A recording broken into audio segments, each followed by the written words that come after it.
Bismillahirrahmanirrahim. Assalamualaikum warahmatullahi wabarakatuh.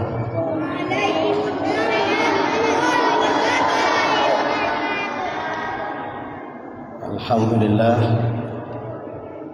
amsayna wa amsal mulku lillahi walhamdulillahi la syarika lah, la ilaha illahu wa ilaihi nusyur.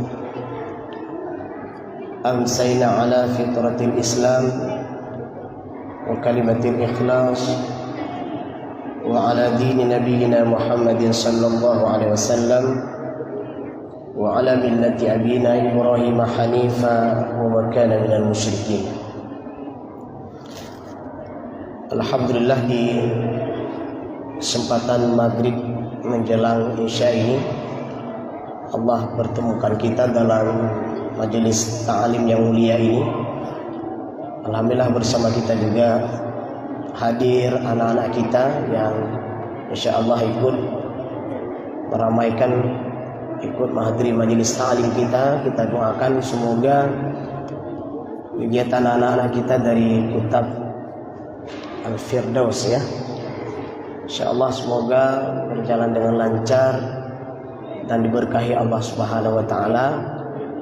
Dan insyaallah anak-anak kita ini akan menjadi generasi-generasi terbaik, mujahid-mujahid terbaik di masa yang akan datang. Baik, insyaallah materi kita pada kesempatan berbahagia ini adalah perkara-perkara yang dilaknat oleh Allah Subhanahu wa taala. Perkara-perkara yang dibenci oleh Allah Subhanahu wa taala. Untuk menjadi seorang muslim yang baik, di samping kita melakukan berbagai macam amal soleh, salat 5 waktu berjamaah, kemudian menjaga silaturahim, berinfak, bersedekah, berhaji, umrah, dan amal-amal soleh yang lainnya. Namun demikian kita juga perlu mengetahui amal-amal yang tidak baik, sehingga kesolehan kita itu menjadi kesolehan yang paripurna. Karena dalam kehidupan masyarakat kita tidak sedikit kita melihat ada orang yang memang kesehariannya soleh, baik, tapi ternyata di kesempatan yang lain, dalam keadaan yang lain, apakah dia mengetahuinya atau tidak mengetahuinya, ternyata masih suka melakukan perbuatan-perbuatan yang perbuatan itu adalah dilaknat, dibenci oleh Allah dan Rasulnya. Mari kita lihat beberapa hadis Rasulullah sallallahu alaihi wasallam yang membicarakan tentang hal-hal perkara-perkara yang dilaknat atau dibenci oleh Allah Subhanahu wa taala, atau mendapatkan murka Allah Subhanahu wa taala. Hadis yang pertama, Rasul bersabda, la'anallahu ar-rashi wal murtashi war-raisha alladhi yamshi bainahuma. Allah melaknat orang yang menyuap, menerima suap, dan orang yang menghubungkan antara keduanya. Hadis riwayat Ahmad. Suap menyuap atau riswah bermakna yaitu memasang tali atau mengambil hati. Suap adalah memberikan sesuatu kepada seseorang dengan syarat orang yang diberikannya itu dapat membantu orang tersebut yang memberinya agar urusan dia terlaksana, tentunya dalam hal kebatilan. Nah, ini berbahaya. Maka terkadang dalam vonis pengadilan kita melihat seseorang yang kita mengenal adalah baik, soleh, dan melakukan kebaikan, tapi ada pihak-pihak tertentu yang sengaja menyuapnya agar orang tersebut dilabelkan menjadi orang yang jahat, dan akhirnya dimenangkan pada penjahat tersebut. Jadi intinya perilaku inilah perilaku yang dibenci oleh Allah, yang dilaknat oleh Allah Subhanahu wa ta'ala. Berhentilah dari pekerjaan tersebut, jadilah pribadi yang baik, jangan sampai melakukan suap menyuap. Sering terkadang kita melihat seseorang yang punya anak untuk masuk ke lembaga-lembaga tertentu. Saya tidak berani menyebutkan lembaga apa, dicari sendiri. Terkadang harus meloloskan sejumlah harga uang, 10 jutakah, 20 jutakah, 100 jutakah, 200 jutakah, dan seterusnya. Manfaatnya apa? Enggak ada. Yang ada dosa. Maka hasil dari pekerjaan tersebut nilainya pun sangat rendah. Lahirlah generasi-generasi yang lemah. Lahirlah generasi-generasi yang bodoh. Lahirlah generasi-generasi yang tidak profesional di bidangnya. Karena memang hana layak kenan. Tapi berkenan cik. Akhirnya keinginan yang agar tercapai keinginan tersebut, maka dilakukanlah suap menyuap. Atau memang dari pihak tertentu memang memasang tarif harga seperti itu. Ya, menyatamang kena pucarang kubangai kita 200 juta. Payah juga sih. Ya, sama aja. Ya, paksaan disuap dan menyuap, atau ada orang yang menghubungkan sehingga terjadi suap menyuap tersebut. Nah, ini kita sampaikan bahwa perbuatan tersebut adalah perbuatan yang dilaknat oleh Allah dan Rasulnya. Yang kedua, segala sesuatu yang terkait dengan minuman keras yang memabukkan. Hadis ini sudah sering disampaikan dan sering kita mendengar. Ini luar biasa hadis ini. Karena ketika Allah melaknat tentang minuman keras ini semuanya kena. Jadi semua mata rantainya itu ikut menanggung dosa dan mendapatkan laknat Allah Subhanahu wa ta'ala. Rasul bersabda, yang artinya Allah melaknat minuman keras, orang yang meminumnya. Berarti dia pelakunya. Pelakunya menikmati minuman tersebut, ya, maka dia dilaknat oleh Allah Subhanahu wa ta'ala. Atau mungkin bukan minuman keras, benda-benda yang lain yang ketika dikonsumsi membuat hilang akalnya. Hijau baru, hijau timur, hijau tunong, hijau barat. Ada pegah ai, pegah B. Memang hana liak kai, kagak ada kai. Nyajuk ke prajurit, ayu timba buat bintang, timba buat pinung. Memang hana pah liak kai kasingin. Ini merusak akal gara-gara makanan dan benda-benda yang dikonsumsi tersebut, apapun bentuknya, yang menyebabkan bahasa Aceh mungkin banyak namanya. Ya. Ukuli konsumsinya heng, mumang, gadakai, ada ngedroh na itu. Nah ini, ya, orang yang mengkonsumsi barang-barang tersebut yang menyebabkan dia hilang akal sehatnya, nah Allah melaknatnya. Berarti ini pemakai. Kemudian siapa lagi? Yang meminumkannya. Mungkin dia karena pembesar, orang hebat sehingga ada asisten. Aspri mungkin bahasa sekarang, asisten pribadi. Jadi di pejip-pejipnya ke bos di, ke atasan dia.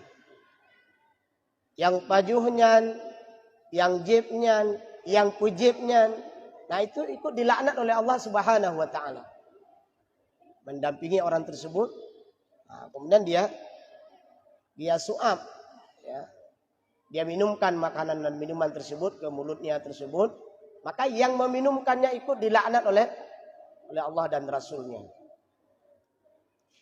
Atau yang menjualnya, yang gejib mana, gepujib gegop di hana, tapi kan gepublo saja. Tinggal ke loh naruh, lo lumpublo saja. Nah, yang menjualnya juga ikut mendapatkan laknat dari Allah dan Rasulnya. Kemudian siapa lagi yang membelinya? Apakah dia mengkonsumsinya atau tidak mengkonsumsinya? Wajib loh. Apakah tujuan dia membeli akan dijual kembali? Atau membelinya memang untuk dikonsumsinya sendiri? Atau membelinya untuk disimpan? Nah ini orang-orang yang mendapatkan laknat dari Allah dan Rasulnya. Karena masih berhubungan dengan mata rantai barang tersebut. Atau yang memerasnya. Berarti dia punya pabrik. Apakah pabriknya besar atau pabriknya sedang atau pabriknya kecil-kecilan, apapun bentuknya. Apakah dia mengkonsumsi atau tidak? Ya, maka orang yang memiliki barang tersebut, memproduksi barang tersebut, ini adalah orang-orang yang dilaknat oleh Allah dan Rasulnya. Atau ada ajudan atau sales atau siapa saja yang minta untuk diperaskan. Atau pemesan. Apapunlah namanya. Nah ini orang yang memesankan barang tersebut juga mendapatkan laknat dari Allah dan Rasulnya. Atau drivernya yang membawanya. Setelah ada yang membeli, kemudian ada yang menadahnya. Baba moto taga, ana urusan lain. Siap barang, bungkus, masukkan ke dalam mobilnya. Dengan jurusan dan arah-arah tertentu yang telah ditentukan, maka drivernya ini, yang membawanya ini adalah bagian daripada orang-orang yang dilaknat oleh Allah dan Rasulnya. Kemudian yang minta dibawakan kepadanya. Nah ini dia menjadi orang yang meminta kepada seseorang agar dibawa. Apakah dia mengkonsumsi? Mungkin setelah dia perantara namanya, ya, atau apalah namanya, ya, melalui beliau ini perantara agar barang tersebut dibawa kepada si fulan, tempatnya ini, nomor HP-nya ini, tolong dibawa. Nah ini yang meminta untuk mengantarkannya. Yang terakhir adalah yang memakan harganya. Berarti ini bos besar lagi. Nah, ini dia koordinir sekian kabupaten, dia koordinir sekian provinsi, mungkin levelnya sudah tingkat dunia. Dia hanya tinggal melihat nomor rekening saja, berapa uang yang sudah masuk, berapa keuntungan yang sudah diperoleh. Ya. Nah ini jamaah rahimakumullah, begitu Allah murka melaknat kepada para pelaku tersebut sehingga seperti istilah dalam bahasa Aceh, yang mat kalau, yang dang kedro, yang teh bajo, putra sama tu.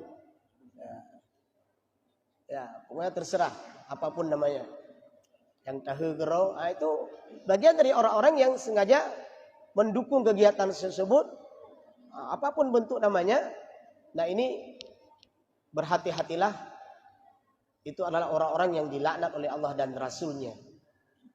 Jangan sampai kita memahami hanya orang yang mengkonsumsi saja, hanya orang yang membawanya saja, hanya drivernya saja, semuanya. Semua yang terlibat dalam lingkaran perbuatan haram tersebut, apakah minuman keras namanya, apakah benda-benda apa saja yang ketika dikonsumsi benda tersebut mendatangkan murka Allah, karena mereka hilang akal sehatnya, tidak lagi nampak apa yang seharusnya dia nampak, mana yang benar, mana yang salah tidak lagi bisa dibedakan karena mengkonsumsi barang-barang haram tersebut. Maka ini adalah semua yang terlibat dalam bidang tersebut dilaknat oleh Allah dan Rasulnya. Nah, kita berlindung kepada Allah dari hal tersebut. Selanjutnya jamaah rahimakumullah, mereka-mereka yang dilaknat oleh Allah Subhanahu wa taala, orang-orang yang menyerupai lawan jenis. Sebagaimana dalam sebuah hadis, Rasulullah sallallahu alaihi wasallam melaknat orang yang banci dari kalangan pria dan tomboy dari kalangan wanita. Hadis riwayat Ibnu Abbas. Hadis riwayat dari Ibnu Abbas. Nah, ini penting. Bersyukurlah ketika Anda terlahir sebagai seorang laki-laki, dan jagalah sifat Anda sebagai seorang laki-laki. Jangan coba merubah. Kadang-kadang nasi urungsi latah. Ini agam, tapi pakai baju ini inang hanjut. Itu sama dengan mengajak dia agar menjadi orang perempuan. Padahal dia laki-laki. Atau sebaliknya, dia laki-laki dihias sedemikian rupa sehingga dia jadilah seorang perempuan. Nah, ini awal yang tidak baik. Jadi apapun bentuknya, apakah cara berjalannya, apakah cara berbicaranya. Nah, ini sering kita melihat para pelawak-pelawak itu yang dia memang adalah laki-laki, tapi sengaja memasang acting tertentu, wajahnya dicat dengan warna-warna tertentu, padahal dia laki-laki. Akhirnya jadilah dia seorang perempuan. Atau sebaliknya, seorang perempuan dia tidak menerima sifatnya sebagai seorang perempuan, kemudian dia merubah karakternya menjadi seorang laki-laki. Berhati-hatilah. Jangan sampai perilaku ini terjadi dalam masyarakat kita. Kalau kita melihat perbuatan tersebut, segera dicegah, ajak baik-baik agar mereka kembali kepada fitrahnya. Apalagi ada orang yang sengaja yang merubah dirinya dari laki-laki yang tulen, dirubah dirinya menjadi perempuan yang tulen. Nah, ini ada, bukan tidak ada. Operasi apalah namanya ini? Oplas, plastik, atau apalah namanya, tiklas.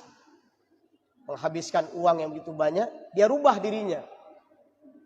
Jadi seorang laki-laki dia rubah semuanya. Dari jenis kelaminnya, bentuknya, semua dia rubah. Nah, ini murka Allah sangat besar pada orang-orang tersebut. Dan tidak perlu dilakukan. Dan kita berdoa, kalaupun sudah terjadi, jangan sampai terjadi lagi kisah dan kasus seperti ini. Ini biasanya orang-orang yang banyak uang. Artis misalnya. Ya, artis itu kan banyak uang. Ibu yang galak. Contoh dari masyarakat yang nampum tapi inung belagainya, putra lagainya, yang ada betul. Ya. Jadi jagalah apa yang Allah telah berikan kepada kita. Allah telah menciptakan kita sebagai seorang laki-laki. Bersyukurlah kita sebagai seorang laki-laki. Allah yang telah menciptakan kita sebagai seorang wanita. Bersyukurlah kita sebagai seorang wanita. Jangan merubah-rubah ciptaan Allah Subhanahu wa taala. Selanjutnya jamaah rahimakumullah. Siapa lagi orang yang dilaknat oleh Allah dan Rasulnya? Yaitu mereka orang-orang yang menyiksa binatang. Binatang merupakan salah satu makhluk Allah yang harus kita perlakukan secara baik. Meskipun manusia dibolehkan menyembelih binatang untuk dikonsumsi. Bahkan dalam hadis Rasulullah disuruh bertajam pisaunya. Itu binatang yang bisa dimakan. Disembelih disuruh bertajam pisaunya. Apalagi dengan perilaku-perilaku kita menyiksa binatang, apapun bentuknya. Oke lah masyarakat ayo yang pemulut manuk. Ya. Sengaja pelihara manuk beraya-raya putranan. Beraya-raya kan mithe kan hanya manuk. Kuis lagi ya. Beraya-raya taring yang semua bentuk apapun namanya. Akhirnya itu ipu mulut. Sanusya apa namanya? Nah, jadi ayam petarung. Yang pemulut tahu urung, yang mulut tahu mana? Atau ada kegura-gura, jangkrik. Nah, ada puduk lang toples atau benda-benda tertentu. Tapi mulut jangkrik, petaruh lang. Juta-jutaan itu mainnya. Nasi jamun jenuh nale urung kubutnya. Cok denden atau capung. Cok bawah peluncut, culok baiku. Untuk ipad, untuk dendennya. Prok-prok jarolam. Itu kan menyiksa binatang. Yang halali. Yang jamun. Ya. Nah ini perilaku menyiksa binatang. Apapun bentuk namanya. Kita sepak, kita lempar. Ya, kita pukul. Berhati-hatilah. Binatang itu juga makhluk Allah Subhanahu wa taala. Kecuali ada binatang-binatang tertentu yang memang Allah dan Rasulnya menyuruh kita untuk membunuhnya. Itu ada bab tersendiri nanti. Ya. Baik, ini berhati-hatilah. Jadi tetap kita bukan hanya berlaku baik kepada manusia, tapi ada binatang-binatang di sekitar kita seperti kucing, ya. Kemudian ya kameng. Kadang-kadang kamengnya kan kameng yang beruakai, yang po kamengnya yang beruakai. Ini masalah sih. Makanya orang yang memelihara kambing, lembu itu harus dirawat, dijaga, biar sampai apa jauh. Obak kaya gop. Habis pagi-pagi gop berusaha mendung. Nah ini yang peliharaan pegah kan kameng yang salah, kan lumo yang salah. Tapi po kameng dan po lumo yang hana hidup peraturan. Tuh pak yang galak. Dan mentang kameng. Maka kadang-kadang ada orang merasa geram, merasa kurang nyaman, disisalah binatang tersebut. Ya. Nah ini bagaimana kita menjaga akhlak kita bukan hanya kepada manusia, tapi juga kepada makhluk lain, binatang yang ada di sekitar kita. Kemudian siapa lagi yang dilaknat oleh Allah dan Rasulnya? Orang-orang yang mengubah batas tanah. Nah, ini hati-hati. Dalam sebuah hadis Rasul bersabda, Allah melaknat orang yang mengubah tanda-tanda batas tanah. Hadis riwayat Ahmad. Nah ini banyak terjadi dalam masyarakat kita. Padahal dari pihak pertanahan mungkin sudah memberikan tanda-tanda batas tanah seseorang. Atau dari po lampu sendiri kagak dapat, oh no batas. Oh no cia. Kadang kagak semen, kagak buat tembok, kagak buat bate, macam-macam ke pegat. Tapi memang ada orang yang memang usil. Dia memang mayang. Usil. Atau dia ingin mendapatkan tanah yang lebih dari kebun orang. Maka dia pindah batas tersebut. Berapapun ukurannya. 0,5 meter, 1 meter. Nah, ini hati-hati. Perbuatan tersebut adalah perbuatan yang dilaknat oleh Allah dan Rasulnya. Maka ambillah apa yang menjadi hak kita.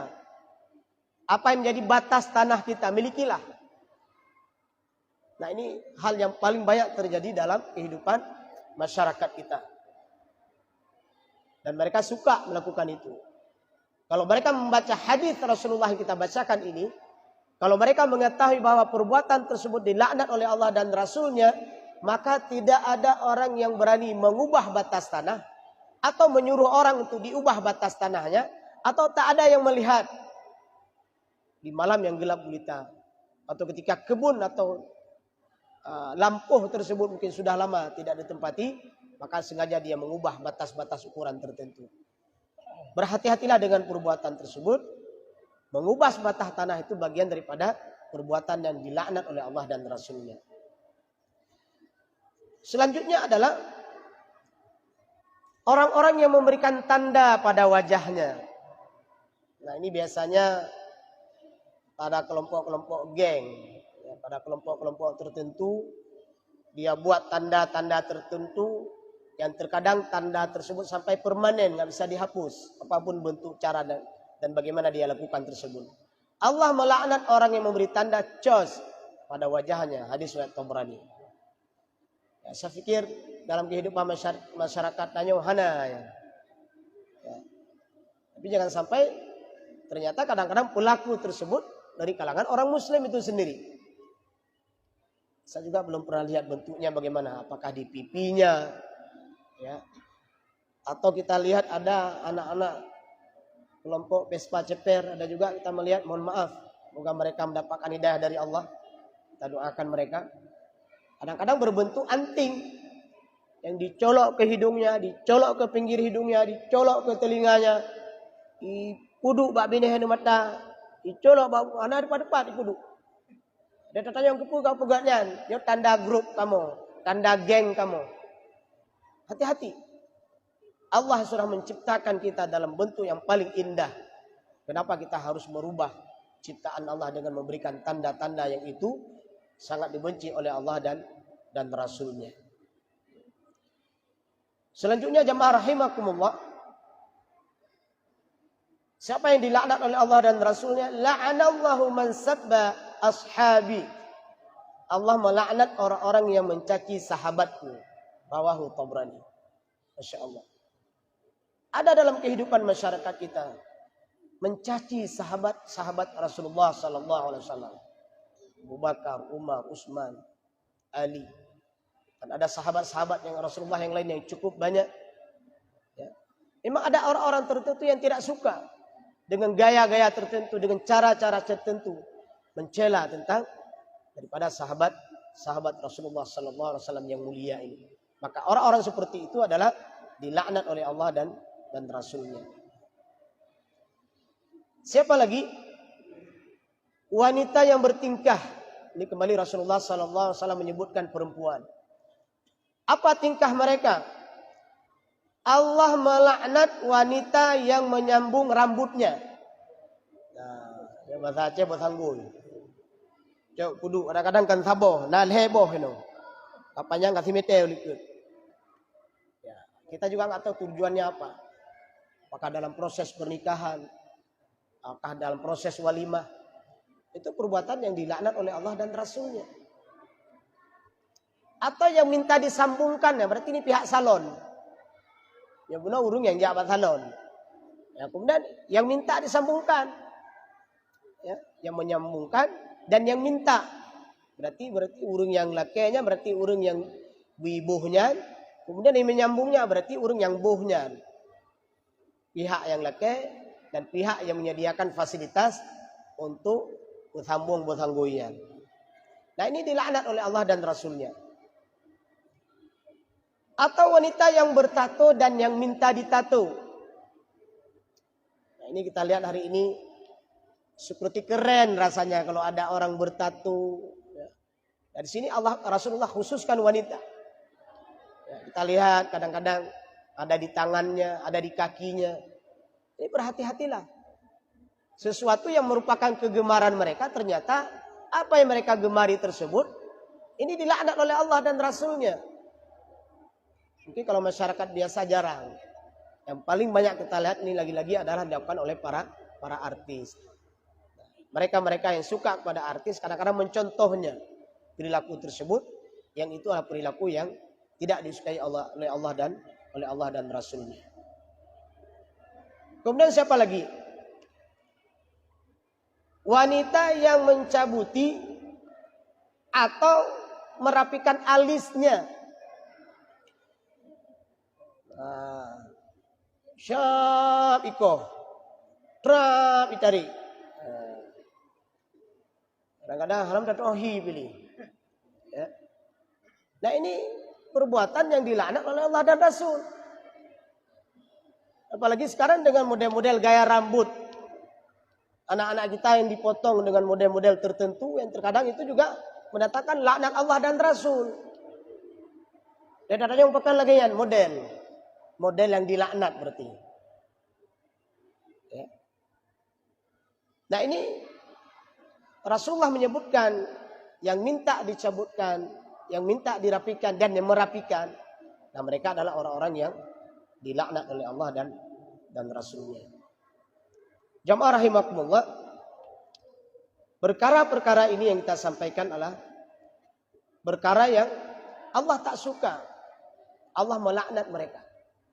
Nah yang terakhir dengan waktu yang sangat singkat ini tentunya adalah anak yang durhaka pada kedua orang tua.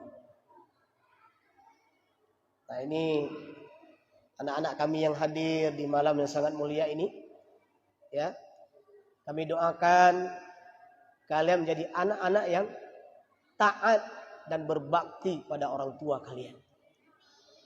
Termasuk guru-guru kalian. Jangan mendurhakainya. Jangan mengucapkan kalimat-kalimat yang membuat hati orang tua kalian itu sakit. Jangan melakukan perbuatan-perbuatan yang mendatangkan murka Allah. Allah berfirman, masih ingat? Fala taqul lahuma uff. Janganlah kamu mengatakan kepada kedua orang tuamu ah. Ah itu kan kalimat sederhana, kalimat singkat. Ah saja tidak boleh. Apalagi menyepaknya, apalagi menendangnya. apalagi sampai kita mencaci maki orang tua kita, apalagi kita membantah kedua orang tua kita. Ini hati-hati. Jadi Allah dan Rasulnya melaknat perbuatan anak yang durhaka kepada kedua orang tuanya. Baik, dengan waktu yang selesai dari waktu yang kita miliki, mudah-mudahan perilaku-perilaku tidak baik yang kita sampaikan pada kesempatan yang berbahagia ini, perilaku-perilaku yang dilaknat oleh Allah dan Rasulnya, jangan sampai kita melakukannya. Di samping kita menjadi orang soleh, orang baik, jaga. Jangan sampai di sisi lain, di waktu lain, ternyata kita menjadi orang-orang yang melakukan perbuatan yang dilaknat oleh Allah dan Rasulnya. Nah, jauhi perbuatan tersebut agar kita menjadi pribadi-pribadi yang soleh, pribadi-pribadi yang baik, pribadi yang mendapatkan ridho Allah, insya Allah bahagia di dunia dan masuk surga di akhirat nantinya. Amin ya rabbal alamin. Subhanakallahumma wa bihamdik, asyhadu an la ilaha illa anta, astaghfiruka wa atubu ilaika. Assalamualaikum warahmatullahi wabarakatuh.